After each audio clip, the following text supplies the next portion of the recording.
Well, hello. Thank you very much for asking me these questions, Igor. My name is Peter Grundy. I work at the University of Durham on a part-time basis because I'm really an old retired person. You've asked me to talk a little bit about literature in second language learning.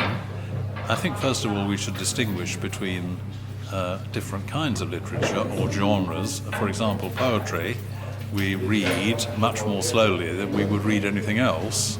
Whereas a novel we actually read, or story, we read much more quickly than we would listen to speech.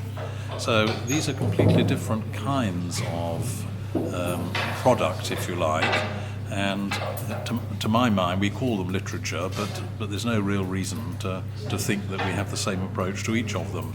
So I'll just say a little bit about reading stories, because we've been talking about stories this morning, and I hope that it'll be some use to you at LSC. This morning what I was doing in our session was working with a story that's actually first written in German and has been translated into English.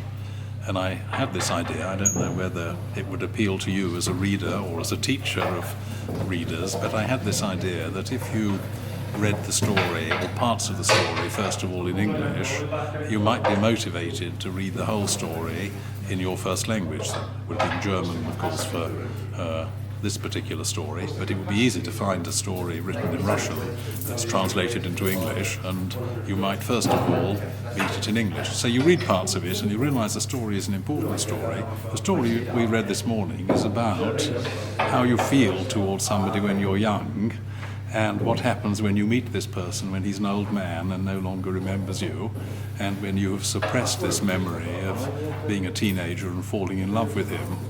Just a wonderful story, really, because it's a story about somebody who, began their life young and beautiful and successful, and ended his life as a total failure with no money and old and ill.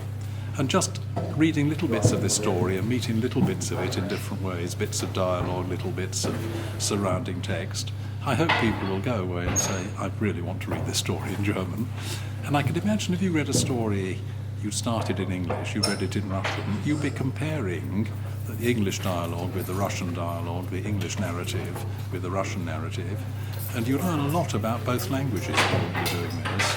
And you might well understand it in a different way if you met it in a language that wasn't your first language. So those are just my thoughts about one way of approaching reading literature.